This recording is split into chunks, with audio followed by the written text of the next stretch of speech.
이번에는 이제 이렇게 데이터가 중요하다면은 소위 말하는 4차 산업혁명에서 원유가 돼야 되는데 어떻게 원유가 되면 좋겠냐? 그 얘기를 좀 해보도록 하겠습니다. 먼저 왜 원유냐? 실제로 지금까지 우리가 원유라는 이 원료를 가지고 여러 쪽으로 브랜치를 해서 가공을 함으로써 기름유도 만들고, 그죠? 뭐, 나프타, 이런 걸 통해가지고 플라스틱유도 만들고, 이렇게 해가지고, 다시 그거를 더 가공을 해가지고, 석유도 만들고, 휘발유도 만들고, 이렇게 만들어 나가고, 그죠? 또, 이쪽은 더 가공을 해가지고, 심지어 나중에는 이제 뭐 자동차 본넷도 만들고, 본넷이 아니라 앞에 범퍼도 만들고, 핸들도 만들고, 계속 가잖아요, 그죠? 그래서 우리 생활 전 모든 것에 심지어 치약이나 이런 화학약품까지도 전부 석유를 인해서 만들어낸 것처럼 하는데 우리가 눈에 보면은 이 시커먼 한 종류의 단품 같은 걸로 보이죠, 이 원유가. 근데 사실은 우리가 학교 다닐 때 지학 공부를 시간 들었다 하더라도 이게 한 물건으로 만들어지는 게 아니고 수많은 이 생명체들이 모여가지고 이게 엉켜가지고 녹아서 만들어진 것이 바로 원유입니다. 이게 합성품이라는 얘기죠. 어마어마한 안에 연결되어 있는 것들이 모여가지고 학교들도 뭐 배웠죠. 뭐 이런 것들, 그죠? 자, 이건데 이거를 여러 방법으로 결합을 시키고 풀고 분해하고 땅과 결합시키고 해가지고 수많은 물질을 만들어내가지고 지금 오늘날 우리의 이런 산업혁명을 일으키게 한 거잖아요. 그죠? 그래서 그렇다면은 이 데이터, 세상에 있는 데이터를 가지고 이 나무, 이 일생산에서는 모든 나무에 공급을 하기 위해서는 어떻게 해야 될 거냐? 마찬가지로 다양한 형태의 가공을 해서 모든 산업에 쓸 수 있도록 하기 위해서 이 원유가 개념을 해야 되는데 이게 아까처럼 이 원유처럼 융합되어 있는 그런 물질이 아니면은 분해해봐야 나올 게 없어요. 이게 그죠? 그 뭔가 저 데이터가 연결돼서 석유처럼 고단위의 어떤 그런 화학 물질로 돼 있어야 된다는 거죠. 자, 문제는 어떻게 이 원유 생성처럼 이렇게 해서 데이터를 묶어서 연결해 놓을 거냐라는 데 문제가 있는 거죠. 그래서 결국에는 데이터를 원유로 어떻게 만들 거냐, 또 이 만들어 놓은 걸 어떻게 다양하게 가공을 할 거냐, 마지막 완제품을 어떻게 만들자, 이런 싸움이 되겠는데 저는 이것을 요즘은 크게 두 종류로 분류를 합니다. 보험 제조와 보험 서비스. 통신도 서비스고 금융도 서비스죠. 그죠? 그래서 보험 서비스와 보험 제조라는 걸로 비유를 해서 두 개는 조금 다른 측면에서 접근을 봐야 된다 생각합니다. 다시 말해서 서비스업에서 모든 데이터가 묶일 수 있는 구심점이 뭐냐? 저는 그걸 가장 중요한 구심점은 휴먼이라고 생각해요. 휴먼. 우리 모든 이 지구상에 있는 건 결국에는 우리 인간을 위해서 존재하는 거예요. 인간을 위해서. 나의 건강정보, 나의 학력정보, 나의 금융정보, 나의 통신정보, 이 지구상에 있는 모든 것은 인간을 위해서 존재를 하기 때문에 그 데이터에 연결해주는 가장 중요한 구심점은 뭐니 해도 인간입니다. 인간. 제가 말하는 인간은 사람만을 말하는 게 아니고 법인, 법인도 하나의 단체도 인입니다. 이런 개체, 행위의 주체인 개체들, 이런 개체들로 묶여야 됩니다. 묶여야 되만 가치를 만드는 거고, 제조업은 장기적으로 봐가지고 어떻게 묶여야 되냐면은 전 밸류체인에 있는 데이터가 묶여가지고 밸류체인 최적화가 돼야 됩니다. 밸류체인 최적화가. 다시 말해서 특정한 한 공정이나 한 부분이 아니라 예를 들어 원유를 구매를 해와가지고 정제를 하고 화학 제품을 만드는 이런 몇 개 회사, 다시 자회사 이렇게 들어가는 이 전체 밸류체인에 어떤 상황의 변화가 생겼을 때, 그 변화가 생겼을 때 나머지들이 어떻게 그걸 교묘하게 반응을 해야 되느냐 이거죠. 대처를 해야 되는 거죠. 예를 들어서 여러분들 그 프리미어 리그의 축구 같은 걸 하는데 한 명이 다치거나 퇴장을 당했습니다. 그럼 그 역할을 빵꾸를 내버리면 어떻게 됩니까? 팀이 와야 되겠죠. 그렇다고 한 명을 뽑을 수도 없죠. 그럼 나머지 인력들이 그러한 비상사태에 교묘하게 각자가 조금씩 역할을 다 바꿔가지고 그 역할을 메워야 됩니다. 그게 밸류체인이 깨졌을 때 최적화잖아요. 근데 그게 예를 들어서 미드필더가 퇴장을 당했을 수도 있고 공격수가 퇴장을 당했을 수도 다 틀리잖아요. 그죠? 그럴 때 그런 변화, 생각지 못했던 어떤 이벤트가 생겼을 때 그거를 최적화하느냐, 이게 바로 밸류체인 전체에 최적화입니다. 이거는 이런 분석을 하려고 그러면 어마어마한 많은 데이터가 연결되고 많은 데이터가 필요합니다. 마찬가지로 서비스를 하려고 그러면은 결국에 인간의 데이터가 어마무시한 데이터가 모여가지고 영역 결합되어 있어야 돼요.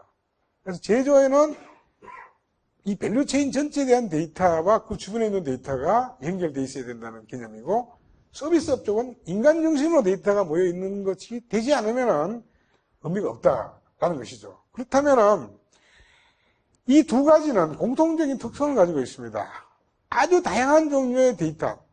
인간에 있는 모든 데이터를 모으려면 앞으로 20년, 30년, 50년을 모아야 될지 모릅니다. 아주 많은 데이터를, 다양한 데이터를 모아야 되고, 이 데이터 중에 상당 부분은 획득하기 어려워요. 획득하기.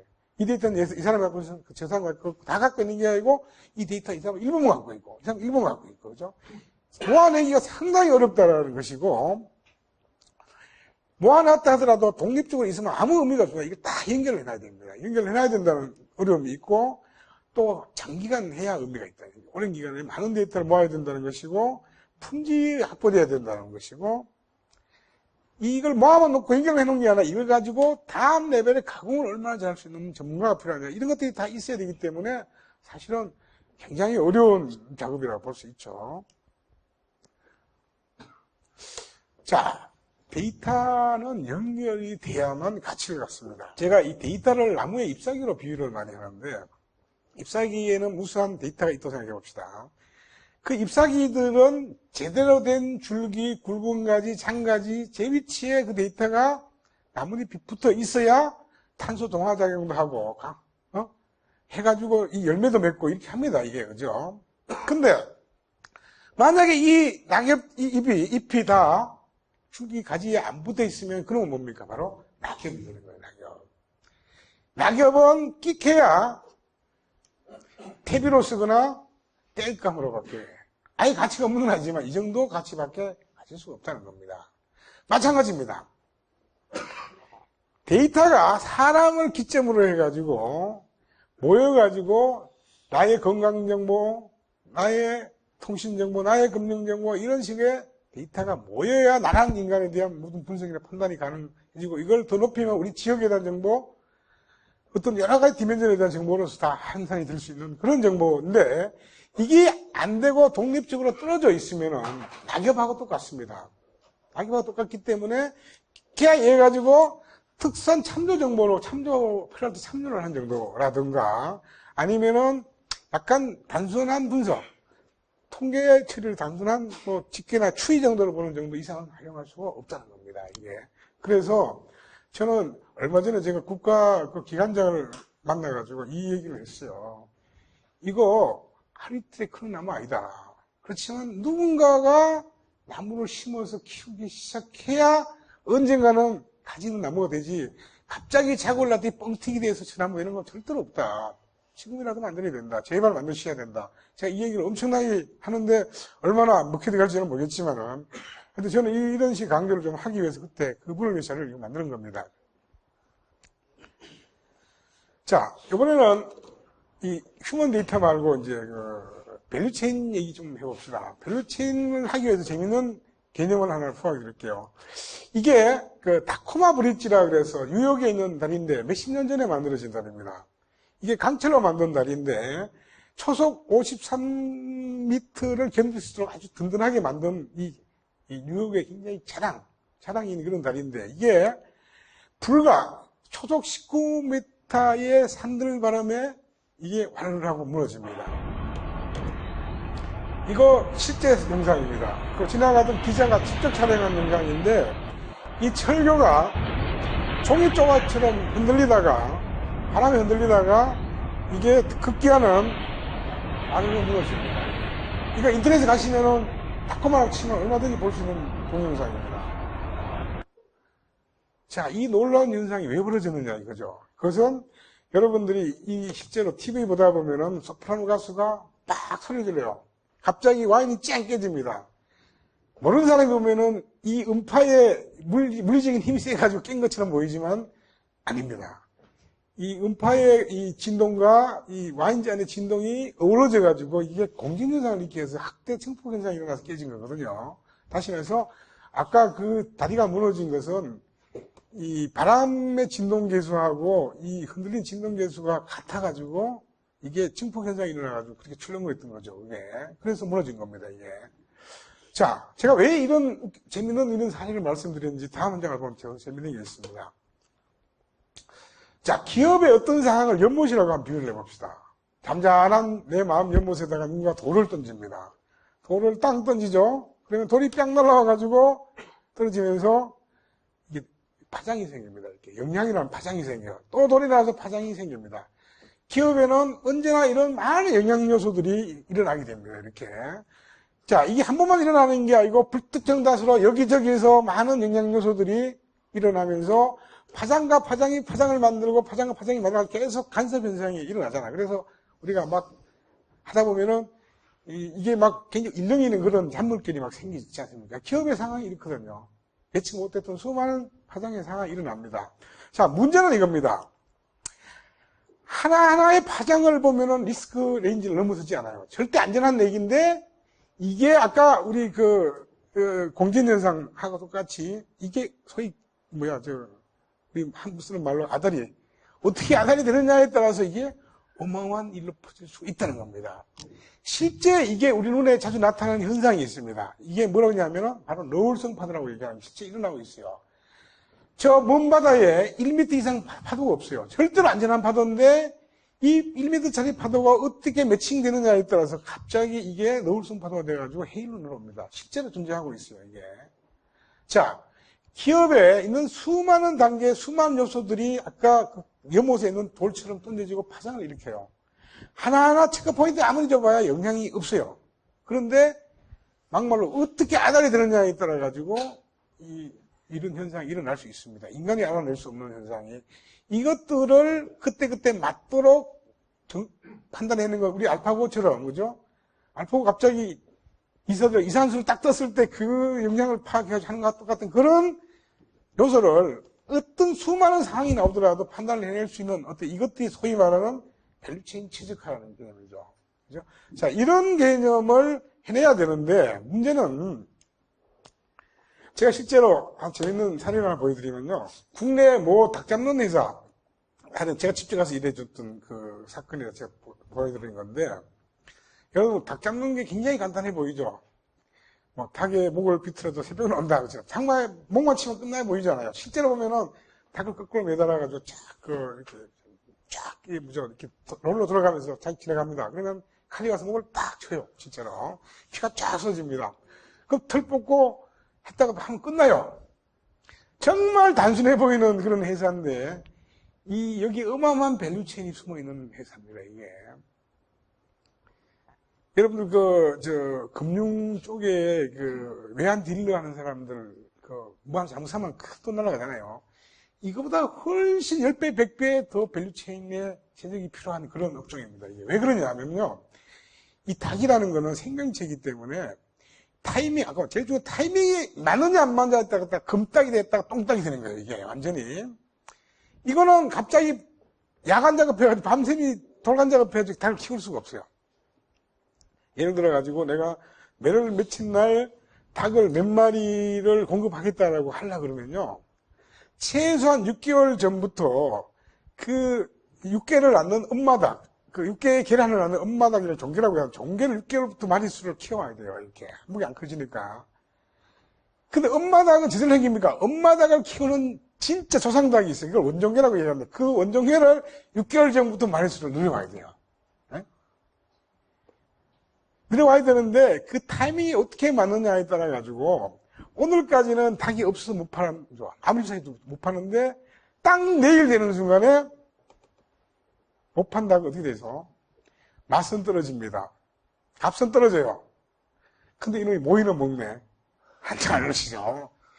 진짜 한 잔 넣으십니다, 이게. 물건 같은 창고에 넣어놓으면 되는데. 그냥 진짜 이게 완전히 화장실 갔다 할 때 올 때 다르가 똑같아요. 어마어마한 차이가 납니다. 그래서 그 회사는 사장님이 뭔 일을 하시냐면 매일 아침마다 전 임원을 모아놓고 생산 부장 역할을 합니다. 딱 오더니, 야, 오늘 병아리 사. 오늘 부하도 시켜.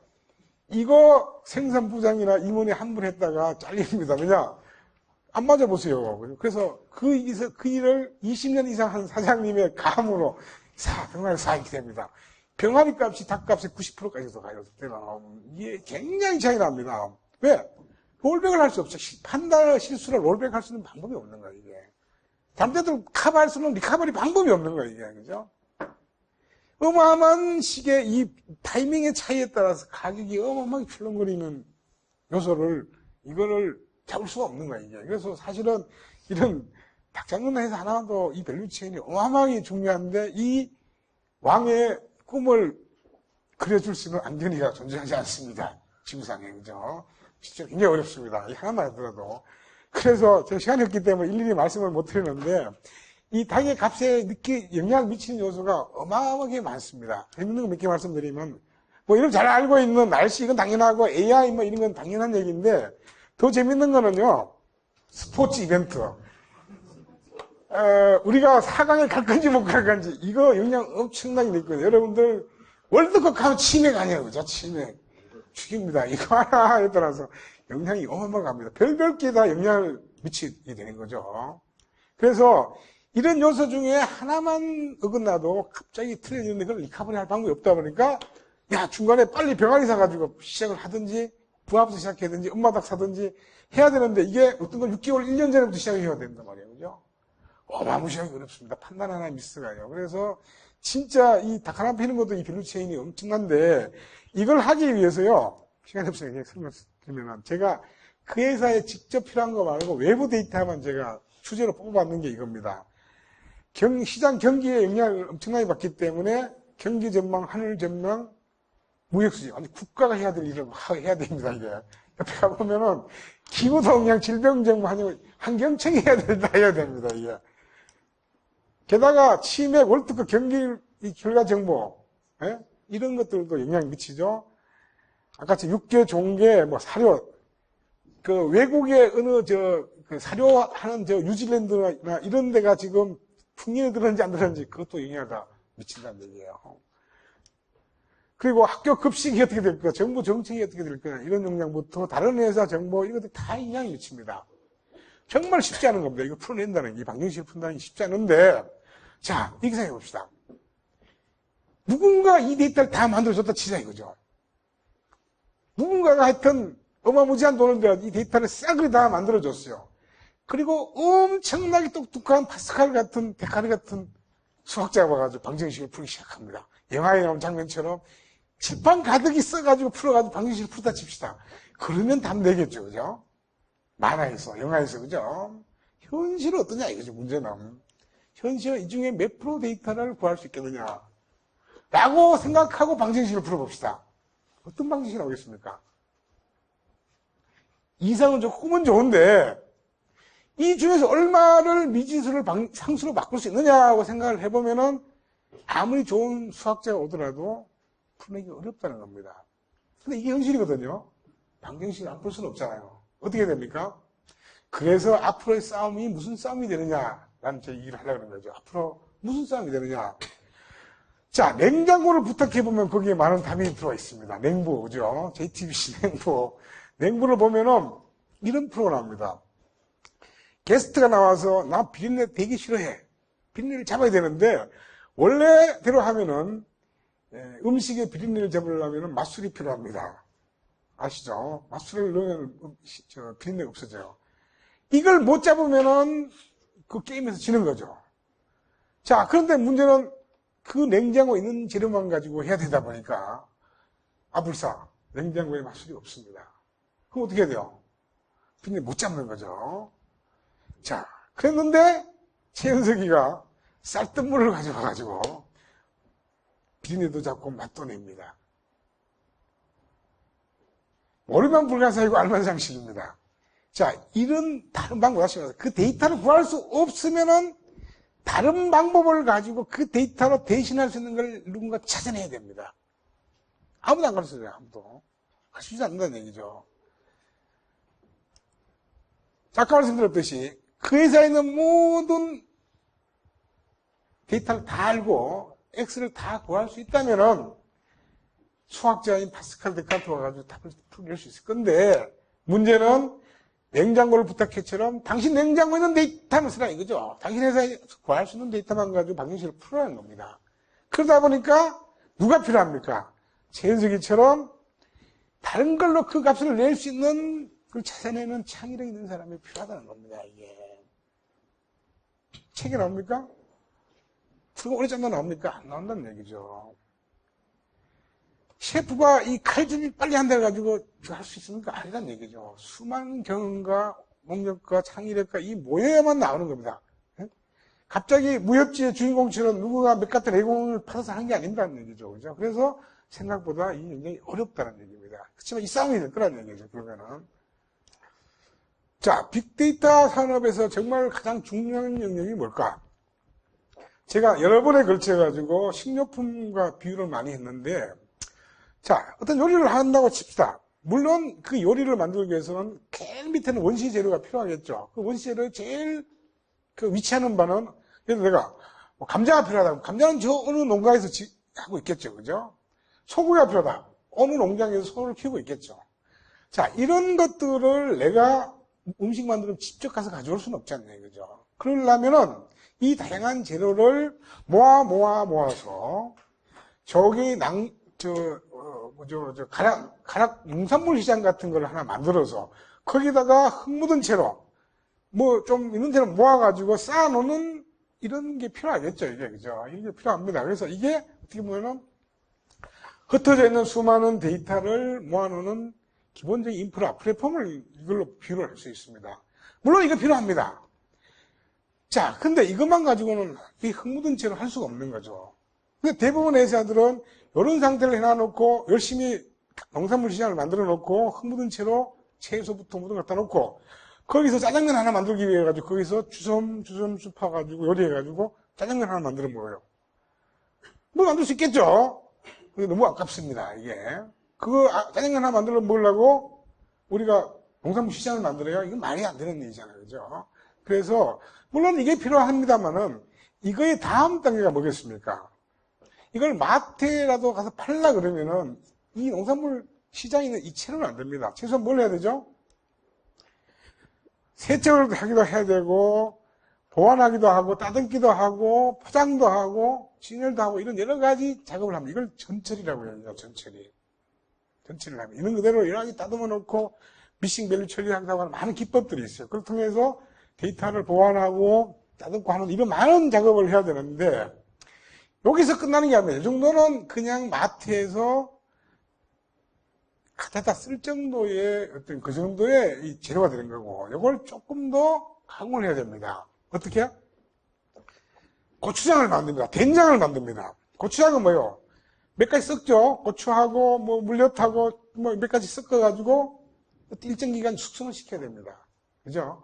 이런 식으로 데이터를 묶어가지고 숙성을 시키고 가공을 하고 융합하는 융합 가공 단계가 필요합니다. 여기서 끝나는 게 아니고, 이렇게 융합된 데이터들을 서로 다른 도메인에 있는 데이터를 묶습니다. 묶는 걸 데이터 매시업이라고 얘기해요. 매시업을 시켜가지고 다시 묶어내야 됩니다. 다시 말해서 통신 데이터와 금융 데이터. 뭐 이런 식으로 묶어내는 작업을 하는데, 이걸 비유를 하자면은 짜장하고 전부 다 만들어 가공융합된 거 몇 가지를 섞어가지고 간짜장 소스를 만들어 놓는다. 뭐 이런 정도 개념으로 이해하시면 되는 거고, 여기까지 만들어 놓은 다음에요, 이걸 가지고 면에다 부으면 간짜장이 되고, 밥에다 부으면 짜장밥이 되고, 쟁반에 부으면 쟁반짜장이 되는 겁니다. 이게 분석이에요, 이게. 실제로 여러분들 분석가가 하는 분석은 여기 앞단계까지가 90%입니다. 이 뒷단계는 요즘에 툴들이 다 해줘요. 우리 다 라이브러리 다 돼 있습니다. 너무 다 해줘요, 제가. 수학자는 알고 통계학 다 툴 다 해줍니다. 여러분 생각해보세요. 고급 대박집에 가가지고, 대박집에 있는 그 요리의 마지막 주방에서 넣어가지고 끓이고 냄비에 넣는 그 요리 작업은 그거 시간 얼마 안 걸립니다. 보셨죠? 그 육수 하나 물 내리기 위해서 3일 전부터 끓이고, 그 안에 수십 가지 약재 들어가고 뭐 해가지고 만들어가지고 태운 그 하나를 만들어 놓는 저 작업이 100배, 그게 노하우가 들어가 있어요. 이거요? 이거는 툴이 다 해주고, 저거는 오픈소스로 다 오픈되어 있습니다. 누구나 할 수 있는 거예요, 사실은. 대단한 기술 아니거든요. 저쪽에 있는 거 다 블랙박스 감춰져 있어요. 구글에 여러분 데이터 다 검색하면 딱 나오죠? 그냥 저렇게 갖다 놓은 데이터가 나올 것 같습니까? 아닙니다. 수많은 전체를 해놓은 거예요, 그 사람들이요. 그게 기술이에요, 그게. 그죠? 그거 오픈 안 돼 있단 말이에요, 그거를. 진짜 중요한 게 뭔지를 알아야 되는데, 지금은 그쪽으로 하는 사람이 아무도 없습니다. 외국은 저런 가공을 하는 회사들이 40년, 50년 동안 지금 하고 있습니다, 지금 이거를. 그죠? 뭐가 중요한지를 지금 알아야 되는데 아는 사람이 없는 거예요, 지금. 그래서 이런 것이 진짜 영역이라는 말씀을 드리는 거고, 이거를 IT로 다시 그림을 그려보면은, 물론 우리가 아까 가락 농산물 시장 만들듯이 데이터 분석해서 플랫폼에다 데이터 쌓는 작업은 누군가는 당연히 해야 됩니다. 자, 지금은 대부분 이렇게 해놓고, 그거 가지고 짜장면 하나 만들어보는 단순 분석을 지금 하고 있는 거예요, 저 정도. 그러다 보니까 어느 일정량 수준을 못 벗어나고 있는데, 정말 중요한 부분은 이게 아니라는 얘기죠. 아까처럼 더 디테일한 전처리와 가공 융합을 통해서 하고 이걸 데이터 관리 체제를 만들어서 만들어 놓은 이 영역이 진짜 중요한 영역이라는 겁니다, 이게. 그죠? 그래서 우리 같은 회사는 이쪽 관심 없습니다. 이쪽 환경은 누가 만들어 주겠지. 우리는 저쪽에 관심 있는 사람들이라는 얘기죠. 그래서 누군가 제작 영역을 이제 할 시대가 이제 바야흐로 오고 있다. 3, 4년부터 이쪽이 많이 됐기 때문에. 그래서 새로운 시대가 저는 오고 있다고 생각을 합니다. 시간이 없기 때문에, 비즈니스 활용 분야는 일일이 말씀 안 드리겠지만은, 아까, 휴먼을 베이스로 한 여러 가지 분석을 통해서 돈을 벌 수 있는 어떤 정보를 제공하는 것, 고객 관리하는 부분, 제조 쪽에서 밸류체인 최적화, 결함 분석 이렇게 하는 쪽, 공공 부분에 대한 부분, 통신. 저는 이 중에서 앞으로 가장 중요하다고 생각하는 하나가 바로 이겁니다. 개인화라는 겁니다. 퍼스널라이제이션이라고 얘기하죠. 개인화. 저 정보는 정말 어마어마한 데이터를 모으고 가공을 한 결정치가 나오지 않으면 해줄 수 없는 거고, 저거는 어쩌면 구글이나 아마존 이런 몇 개에서밖에 할 수 없는 수 있습니다. 이거는. 그래서 아주 저거는 우리나라가 툭툭 따라갈 수 없는 그런 레벨일 수도 있는, 저쪽이 정말 이 어떤 정보의 가공의 꽃이라고 볼 수 있는 저런 부분이 앞으로 큰 싸움이 될 거라고 보여집니다. 그중 하나는 또 재밌는 게 우리 유전자 연구 이런 것들 신약 개발, 사실은 저기 어마어마한 분석과 데이터가 들어갑니다. 그래서 우리 직원 중에 한 분이 저 신약 개발 유전자 연구를 위해서 박사학위 했다고 평생을 바치다가 저걸 하기 위해서 빅데이터 연구를 하다가 데이터 분석이 더 좋다고 본업을 치고 우리 회사 와가지고 분석을 하고 있습니다. 예? 그만큼 이 분석을 해본다는 게 굉장히 다양한 쪽에 많은 영향을 미치고 있죠. 자, 여기까지 말씀을 드리고, 이제 공공 데이터 쪽을 좀 하겠습니다. 공공 데이터는 요즘에 이제 국가가 정부 3.0 해가지고 많이들 하고 있는데, 예상외로 지금 의지는 강한데, 이게 뭔가 브레이크 걸려가지고 아직은 잘 안 되고 있는 거 있지만은 상당히 많이 달라질 겁니다. 오늘 우리 오전에도 우리 행사를 하나 했어요. 미국의 엑시엄 쪽에 있는 엑시엄이라는 회사에서 온 그쪽에서 와가지고 이게 했는데 많은 사람들을 불러놓고 이쪽분에 대한 앞으로 우리 일본은 어떻게 하고 있고 미국은 어떻게 하고 있고 한국은 어떻게 해야 된다 이런 쪽에 얘기를 좀 했는데 어쨌든 이 부분은 앞으로 많은 스피드로 변해갈 거라고 생각이 듭니다. 그래서 아까 말씀드렸듯이 이 데이터라는 것은 화학적 반응이기 때문에 어떤 반응을 지키느냐에 따라서 이 하나하나의 첩보가 엄청난 고급 정보로 변할 수 있는 그런 건데 이걸 통해서 제가 데이터 가공 유통 사업이나 재미있는 표현을 해봤는데 데이터 프랜차이즈 사업 같은 그런 개념의 어떤 활용 개념을 잠깐 소개를 좀 해드릴게요.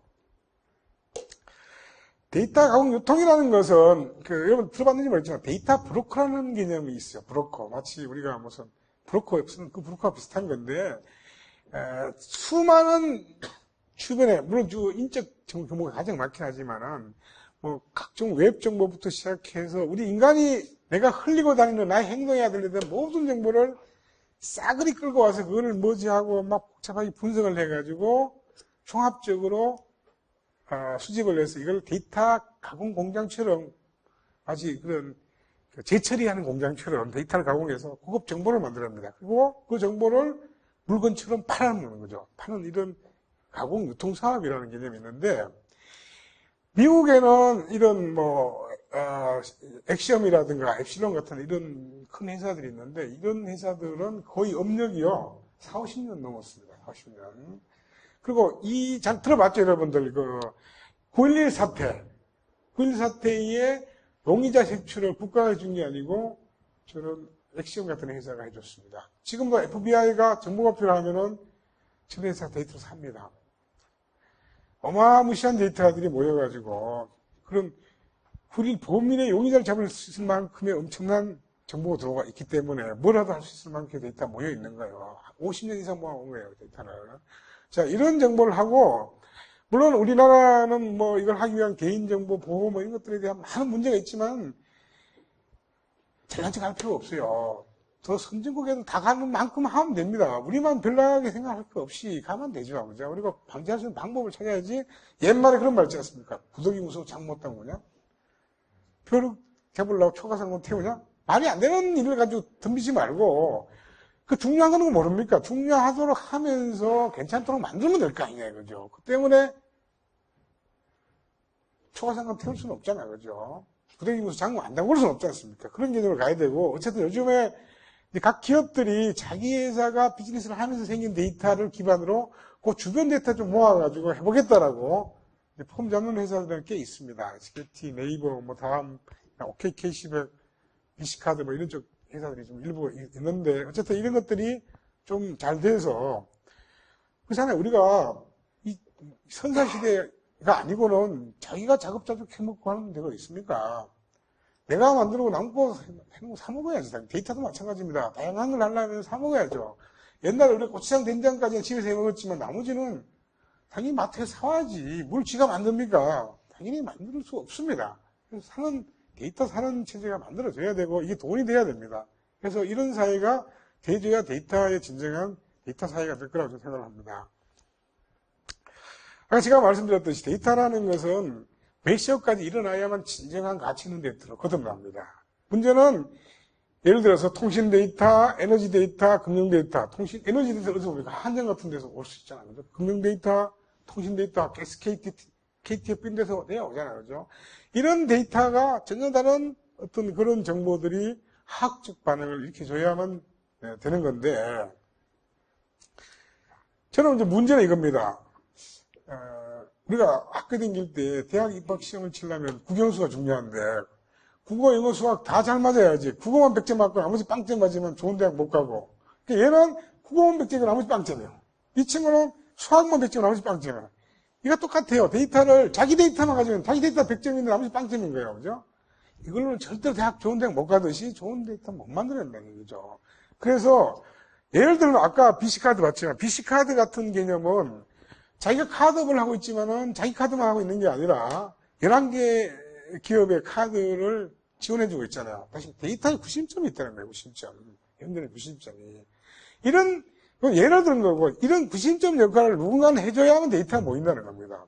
놔두면 전부 다 따로따로 올 수밖에 없는 거죠. 그래서 이 묶는 역할을 누군가 해주고, 그 묶어내는 것들이 전담으로 맡은 공장 개념, 데이터 가공 공장 개념의 산업이 만들어지지 않으면은, 우리가 다 집집마다 자기 집에서 모든 식재료를 가공해서 조미료를 가공해서 먹는 것과 똑같은 일이 벌어진다는 얘기죠. 그래서 이런 사회가 빨리 와야 된다라고 생각을 하고 있고, 특히 이제 가장 쉽게 할 수 있는 게 공공 데이터라는 겁니다. 공공 데이터. 공공 데이터라는 것은 저는 가끔 이런 표현을 합니다.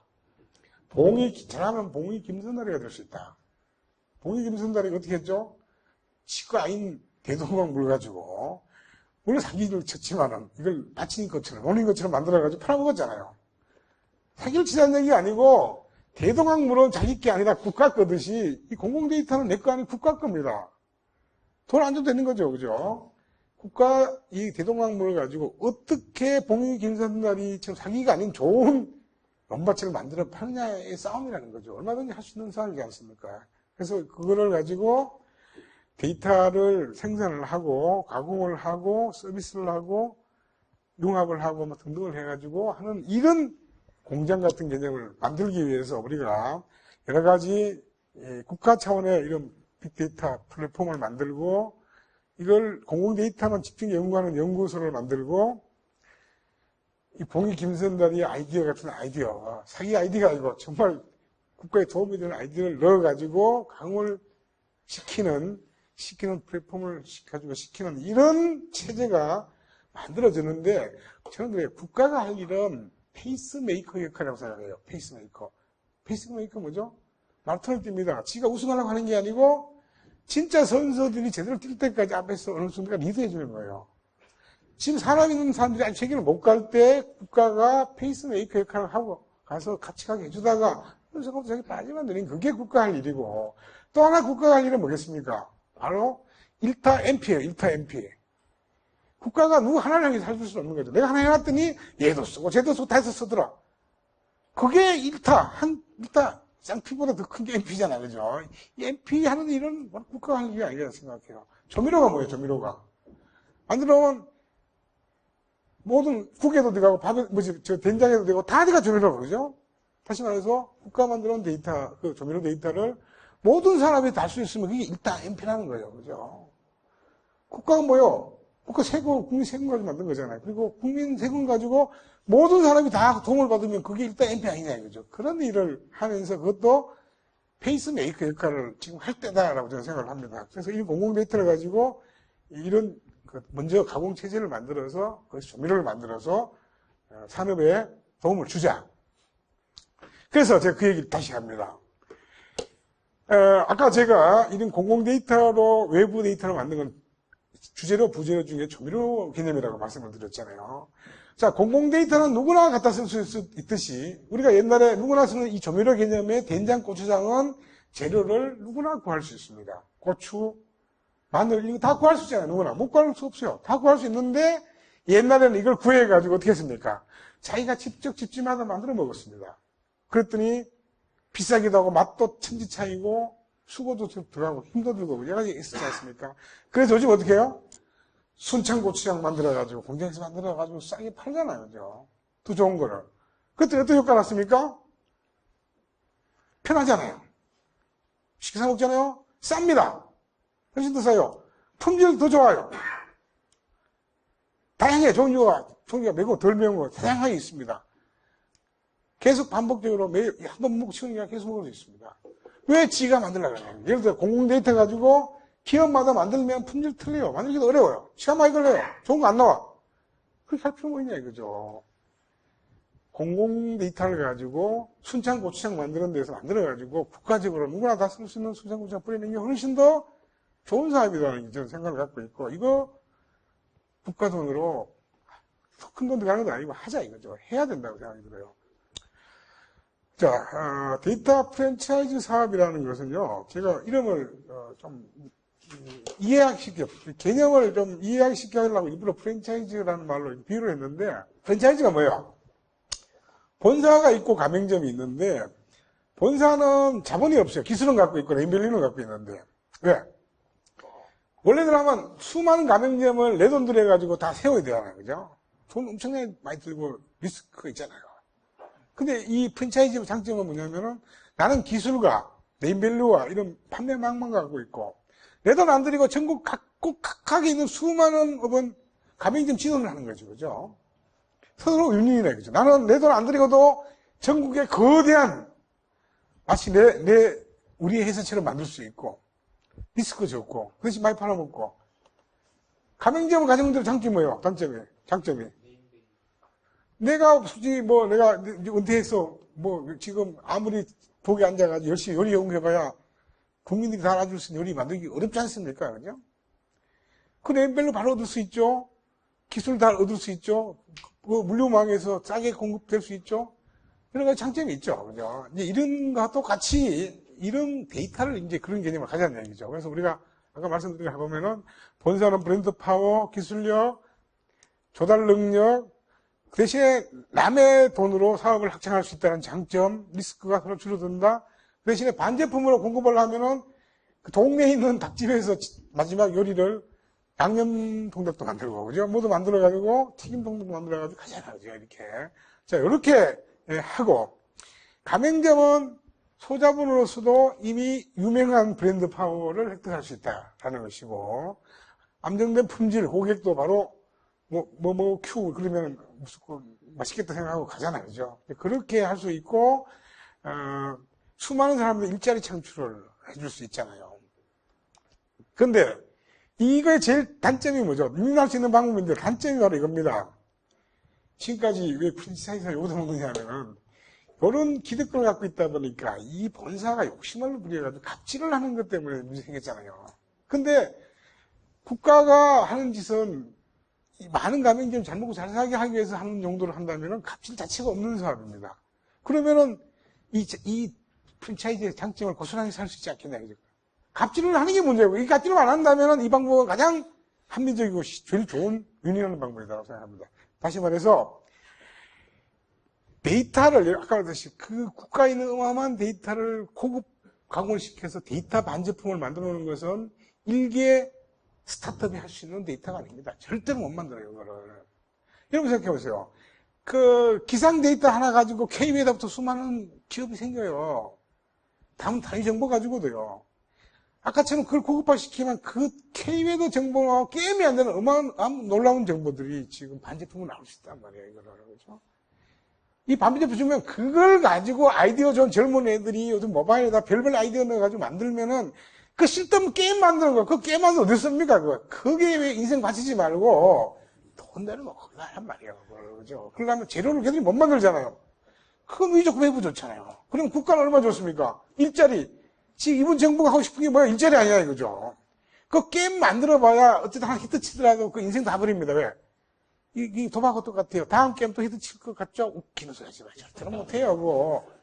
그런데 인생 바치게 하지 말고, 이게 해야 됩니다. 그래서, 국가가 워낙 일자리 창출도 하고, 이런 데이터 가지고 수많은 사람이 데이터 활용하는 쪽으로 하는, 이 사업이 정말 羹 먹고 안 먹고 좋은 건데 왜 안 하냐, 제가 나중에 얘기를 하고 있는데, 뭔가 이유가 있어 아니겠지만 참 속 타는 것입니다, 제가 볼 때는. 어쨌든 그런 개념으로 가자. 라는 얘기고, 떠들어봐야 안 움직이면 안 되니까 그냥 혼자 떠듭니다. 그래서 오늘도 이렇게. 자, 마지막 이제 세션으로 그 생태계 얘기를 조금 끝나고 이제 끝내도록 하겠습니다. 자, 이런 식의 여러 가지 문제가 있고 데이터가 중요하고 이런 산업화 사회가 오면은 뭔가 생태계가 좀 바뀔 것 같은데, 이 생태계의 특성은 어떻게 될 거냐 잠깐 생각해 보도록 하죠. 저는 이런 비유를 합니다. 영화라는 예술. 영화는 하나의 예술로 만들어진 게 아니라 용한 예술이죠. 음악, 미술, 문학 다 들어가 있는 거죠. 저는 우리 직원한테도 그런 얘기합니다. 우리는 음악 잘하는, 예를 들어 음악 잘하는 회사다, 이거. 음악만 잘하는데, 내가 음악 잘한다고 갑자기 미술을 공부하자. 언제 그 미술 또 도사가 되냐, 이거지. 인생, 어떻게, 유한한 인생 그걸 못한다, 이거죠. 다시 말해서, 미술만 잘하거나 음악만 잘하면 되던 시대에, 이걸 엮어낸 영화 같은 걸 할 수밖에 없는 시대에 오면은, 덕불장군으로는 안 된다고 생각을 합니다. 묶여야 되거든요, 이거는. 그러면은, 이런 모든 예술에 관련된 파트가 묶여야만 작품이 나오는 그런 쪽으로 간다면은 가장 좋은 방법은 그 모든 요소를 다 갖고 있는 회사가 되면 제일 좋겠죠. 예를 들어서 월트 디즈니가 되면 제일 좋겠죠. 거기는 음악이 다 있으니까. 그 블록부스터 막 만들어낼 수 있겠죠. 그런데 그런 월트 디즈니가 될 수 없다면은 할 수 있는 방법이 있습니까? 바로 연합을 할 수밖에 없어, 연합을. 그런 연합을 할 수밖에 없는 세대에는 여러 종류의 사람이 있겠죠? 자본되는 사람, 연출하는 사람, 시나리오 쓴 사람, 장비 갖고 있는 사람, 이런 여러 층이 모여가지고 할 수밖에 없잖아요. 그럴 때 돈 내는 사람이 생태계의 리더가 될 거냐, 장비 갖고 있는 사람이 생태계의 리더가 될 거냐, 누가 리더가 될 거냐. 저는 작품과 연출력을 갖고 있는 사람, 예를 들어서 나영석이 같은 사람이라, 그래서 농담 삼아 이렇게 얘기합니다. 나영석이가 항상 히트를 치니까 가가지고 투자 좀 하시오. 돈 투자한단 말이에요, 그죠? 장비 갖고 있는 장비 투자하고, 이게 생태계 리더가 될 수밖에 없다, 저는 생각을 합니다. 이런 시대에는. 그래서 똑같은 비유를 해보면은, 앞으로 미래의 IT는 한 가지만 가지고는 살아남을 수가 없습니다. 분석을 하기 위해서 수많은 쪽의 분야가 머지가 돼야 돼요. 영화와 똑같이.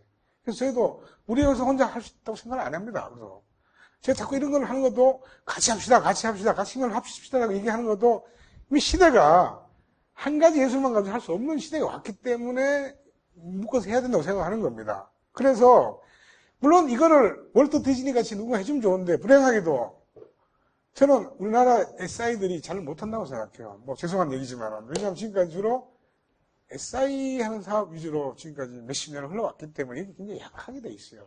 솔직히 말해서 저는 이 생태계 리더를 해주면 참 고맙겠습니다. 진짜 고맙다고 생각하는데 그걸 잘 못해주고 앞으로 좀 변했으면 좋겠는데 못해준다면은 결국 우리도 연합해서 할 수밖에 없다. 연합해서 할 것 같으면은 누구가 생태계 리더를 하냐? 아까 작품과 연출력, 뇌별로 갖고 있는 나영석 씨 같은 사람이 하듯이 우리는 데이터를 갖고 있는 쪽이 할 거다. 뭐 저는 나름대로 이제 이런 생태계를 생각을 하고 있는 겁니다. 자, 아까 시작할 때 우리 윤 팀장도 얘기했지만 데이터 사이언티스트란 인간의 존재에 대해서 다시 한번 깊은 의미를 한번 살펴보도록 하겠습니다. 제가 아까 잠깐 냉장고 부탁기에 소개를 드렸었는데 냉장고를 부탁기를 보면은 15분 동안 게스트의 창고에서 그 재료만 가지고 15분 동안 게스트가 원하는 음식을 만들어내지 않습니까? 그래서 이 친구들이 요즘 완전히 스타가 돼가지고 뭐 요리 프로가 아닌 무슨 여행 프로도 나오고 난리야, 그죠? 별짓을 다 합니다. 그만큼 히트를 쳤는데 사실은 말이에요. 이 셰프가 이 프로로 하니까 멋있어 보이지. 우리말로 하면 뭐예요? 주방장이잖아요, 주방장. 솔직히 주방장 우리 대단하게 생각 안 하지 않습니까? 근데 우리가 생각하는 주방장은 뭐였느냐면요. 이렇게 생각하는 거예요. 이미 정해진 레시피를 가지고 얼마나 숙련되게, 얼마나 완벽하게 만드느냐. 다시 말해, how to do를 숙련되게 난 숙련가라고 생각해 봤던 거죠. 예? 잘 만드느냐, 이런 사람이 생각하는 거죠. 저는 그렇게 생각하고, 단지 셰프는 그걸 멋있게 불러가지고, 좀 좋은 요리집에서, 비싼 요리집에서 하는 사람을 멋있게 불러준 거라고 생각을 했는데, 저는 냉장고를 부탁해보고, 그걸 본 다음에 제 생각이 완전히 잘못됐다는 것을 제가 깨닫게 됐습니다. 냉장고 부탁기를 봤더니, 갑자기 게스트가 나와가지고 이런 얘기를 합니다.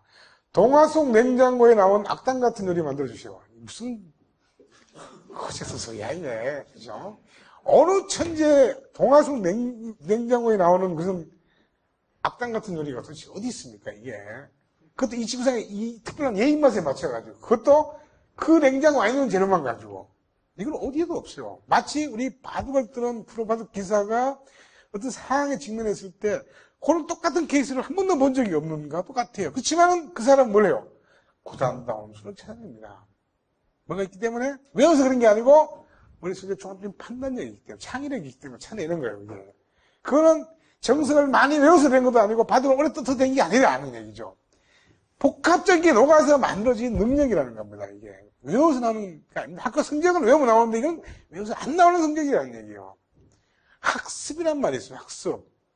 학은 뭐예요? 배울 학자입니다. 습은 익힐 습이에요. 왜 학습이라 그래요? 배우고 익혀내야 된다 얘기죠. 배우는 거는 바둑이라면 학원에 가가지고 정석이 뭐고 삼삼이 뭐고 배우는 게 학이고 프로바둑 기사 연구생들이 하루 종일 앉아가지고 구지사고 구단하고 조치현 구단했던 바둑을 보고 토론하고 싸우고 삭대질하고 싸우면서 한 이 습이 이게 습이에요. 이거를 프로바둑 레벨로 하고 5년 10년 해야만 프로바둑 기사가 본 눈이 나오는 거예요. 이게 외워서 나오는 게 아니란 말이에요. 그죠? 얘가 이 무만 빨리 쓰러가 나오는 게 아닙니다. 이 수많은 짓을 해봐가지고 종합화된 능력이 나와 있는 사람들이에요. 그래서 15분 만에 이런 말도 안 되는 얘기를 가지고 말도 안 되는 재료를 가지고 했더니 딱 먹어보더니 갑자기 게스트의 눈에서 하트 뿅뿅이 나오기 시작합니다. 그죠? 이게 창의력이지 이게 하투드냐 이거죠. 그래서 이 사람들이 주방장이 아닌 겁니다. 주방장이요. 바둑과 다를 게 뭐 있습니까? 그죠? 이걸 데이터로 보면 똑같습니다. 데이터도 마찬가지 아까 말씀드렸지 않습니까? 그 냉장고에 있는 데이터, 요리, 재료하고 똑같이 그 회사만 있는 재료를 가지고 그 회사만 원하는 입맛에 맞는 데이터를 짧은 시간에 만들어서 그 기업의 눈에서 하트 뿅뿅 나오게 만드는 이거를 만들어줄 수 있느냐라는 건데 이게 말처럼 쉽지 않다는 거죠. 그래서 데이터 사이언티스트가 나오기 쉽지 않다는 겁니다, 이게. 셀렉터 많이 했다 나오는 게 아니라는 거거든요. 그래서 쉽지 않기 때문에 이 부분이 어렵지만 그래도 한번 가볼 만한 분야고 어차피 세상을 이루고 간다는 뜻이고 저는 우리 집은 항상 이 강조를 합니다. 거의 마지막인데, 여러분 알파고 얘기 많이 나왔지 않습니까? 사람을 생각해봅시다. 사람이 남보다 똑똑해지고 우월해지려면 어떻게 될까요? 그럼 뭐라고 생각하세요? IQ가 되게 좋아야 되겠죠? EQ가 좋아야 되겠죠? 근데 IQ가 무진장 좋다고 해서 우월한 사람이 되냐? 이거는 잘하면 우월한 사람이 될 수 있는 가능성이 강하다는 얘기지. 우월하는 거하고는 직접적인 연결은 되지 않죠. 몸이 엄청 건강하고 열심히 살았다. 이것도 가능성일 뿐입니다. 사실 정말 중요한 것은 이놈이 얼마 동안 그 지식을 학습을 했느냐는 얘기죠. 학가습을 했느냐는 거죠. 그죠? 해서 좋은 걸 올바르게 오랫동안 열심히 했는데 그 재료가 뭡니까? 지식과 학습, 경험, 이게 재료라는 거죠. 이 재료가 잘 닦으면은 이 사람은 잘 자라서 인성 바르고, 전인교육이잖아. 인성 바르고 능력 있는 그런 사람으로 성장을 하는데, 물론 머리 좋으면 조금 더 똑같은 더 유리하겠죠. 그 정도일 뿐이라는 얘기죠. 그런데 그 머리 좋은 놈한테 맨날 그 19금 나쁜 것만 보여주면 얘는 빗나갑니다. 학당이 되는 거죠. 머리 좋으면 더 학당되죠. 그죠? 그래서 그 옛날에 우리 그 영화에도 보면은 그 아이언맨인가 막 하얀 그게 무슨 영화더라. 보면은 거기도 갑자기 그 착한 애는 똑같은 공장에 하얀 그 뭐죠 그 로봇이 쫙 있는데 그 착한 놈은 눈이 새파란데 나쁜 마음 먹은 놈은 눈이 빨갛게 나오는 거 있잖아요. 영화. 그것처럼 기반은 다 똑같은데 그놈이 뭘 배웠느냐에 따라 가지고 전혀 다른 걸 내놓는 거라는 얘기죠. 그죠? 그래서 얼마 전에 그 챗봇 요즘 히트치는데 사실은 그 얼마 전에 그 마이크로소프트에서 챗봇을 내놨다가 6시간 만에 접은 게 있어요. 사람은 잘 모르는 게 있는데 왜냐하면요. 얘는 능력이 있는데 수많은 사람들이 나쁜 걸 가르치는 거죠. 유대인 나쁜 놈이야 막 했더니 갑자기 누가 보았더니 유대인 나빠 다 죽여야 돼 막 이런 얘기를 하니까 깜짝 놀라가지고 다운시킨 거예요. 그죠? 그러니까 이게 능력이 아니라 나쁜 거 가르치면 나쁜 놈이 되는 거예요. 이 가르치는 학습의 능력이지 이 물의 능력이 아니다는 얘기. 다시 말해서 알파고가 우월해진 게 무슨 이런 신경망 이론 뭐 이런 딥러닝 알고리즘이 엄마가 좋아해서 절대로 아닙니다. 이 알고리즘 40년 50년에 이미 다 나왔어요. 이게 무슨 어마어마한 병렬 초병렬 컴퓨터를 써서 아닙니다. 절대로 우리 생각만큼 그런 엄청난 컴퓨터 쓴 적 없어요. 이게 물론 좋아지면은 똑같은 거랑 더 유리해지겠지만 사람의 IQ가 똑같아요. 얘도 결국에는 능력이 생긴 거는 수많은 기본을 가지고 어떻게 학습했느냐의 싸움이고 심지어 이번에 새로 나온 알파고 버전은 인간의 기본을 아예 안 넣고 기본 원리는 자기들끼리 싸워가지고 하는 기본을 했더니 기존 알파고를 거의 뭐 6대 3과 7대 3으로 이기더라 뭐 이런 얘기가 나오잖아요. 그러니까 결국에는 뭘 배웠느냐의 싸움이라는 얘기입니다. 뭘 배웠느냐. 그 배우는 재료가 뭐예요? 재료가 데이터입니다. 데이터. 좋은 데이터를 안 주면은 이 가비지가 들어오면 안 되고 우리가 분석할 때도 가장 걱정하는 게 뭐냐면 지금 오버피팅입니다. 지금 오버피팅. 실제로 많은 선형핵이 뭐 이런 그 통계학적 이론을 보면은 이 꼬불꼬불한 저것들은 엄청나게 식별해내기 어렵게 되어 있습니다. 수학적으로요. 학생들 여러분들 그 함수 배웠잖아요. 함수. 아무리 함수가 3천 4천을 가더라도 이게 선이나 그죠? 아니면 곡선이 되지 이 꼬불꼬불한 이런 선들은 수학적인 식이 만들어질 수 없어요, 이게. 그래서 어떤 판단도 수학을 벗어나지 못하기 때문에 저런 오버피팅이 되게 되면은 에러율이 엄청나게 증가를 합니다. 아까 제가 시작할 때 했죠. 한계형 체감의 법칙. 모든 이론은 데이터가 어느 일정량이 늘어나면은 이 트레이닝 데이터하고 테스트 데이터를 가지고 체크하기 시작하면 어느 일정량이 넘어가 버리면은 오히려 벽전 현상이 일어납니다. 더 좋은 게 많이, 트레이닝 데이터 더 많이 들어갔는데 테스트 데이터를 하면은 에러율이 더 증가하기 시작해요, 이게. 사람도 마찬가지. 아까 빵 맛있어 죽었는데, 4-5개 먹고 나서 그때부터는 체해버려요. 그래서 모든 게 다 이겁니다. 그래서 좋은 데이터를 얼마나 적정하게 잘 주느냐의 싸움이지, 이 알고리즘이 좋다, 이런 싸움이 아니라는 그런 쪽에서 우리가 앞으로 인공지능도 봐야 될 거고, 결국에는 아까 하얀 아이언 뭔가 같은 뭔가 착식이 안 나는데, 그런 로봇한테 우리가 뭘 학습시켜가지고 무슨 정보를 끄집어내느냐는 활용 가치는 앞으로 어마어마하게 많습니다. 우리가 학습을 시키는 데 따라서.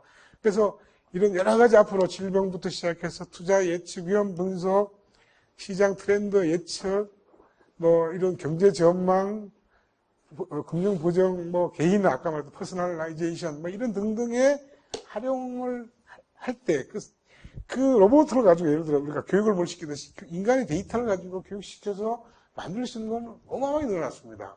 옛날에 if then else로 써야 되는 수많은 것들을 그렇게 안 하고도 할 수 있는 게 많아졌기 때문에 우리가 앞으로 얘를 이용해가지고 할 수 있는 영역이 늘어났다고 생각하면은 우리가 할 일이 더 늘어난 겁니다. 그걸 잘못하게 되면 어떻게 돼요? 앞으로 인공지능이 있는 순간에 우리 인간이 할 일이 없어지지 않겠다 생각하겠지만은 그거는 변호사들이 걱정할 일이고 의사가 걱정할 일이지 우리는 걱정할 거 하나도 없습니다. 우리는 할 일이 더 늘어난 사람이에요. 그죠? 특히 우리 IT 하는 사람은 유리합니다. 우리가 잘 만들어 보면 의사가 없어지는 거예요. 그죠? 그래서 우리는 절대로 안 불리합니다. 이쪽에. 그런 생각하시고 좋은 데이터 만들어 좋게 놓으면은 얼마든지 새로운 세상을 만들 수 있다라는 그런 생각입니다. 마지막 결론으로 다시 정리하면은 데이터는 다양한 게 있어야 되는데 어쨌든 주재료, 부재료, 조미료가 있는데 이것들이 다 골고루 잘 준비가 돼야만 가능한 세상이다 말씀드렸고 일단은 중요한 걸 먼저 시작하려고 그러면은 가치 증명을 해서 고객들을 설득시키려면 정말 일단 그 마트에서 시식하는 것 같처럼 고객들을 할 수 있는 식으로 접근을 해라고 말씀을 드렸고 모든 데이터 밸류 체인 같은 그런 인간을 도와줄 수 있는 그런 쪽으로 가야 되고 그렇게 하기 위한 데이터 레이크 말씀을 드렸고 4차 산업혁명의 데이터가 원유가 되도록 만들어야 된다는 말씀을 제가 드렸고 공공 데이터부터 제대로 만들어가지고 그런 데이터 융합 작업을 하는 쪽이 돼야 된다.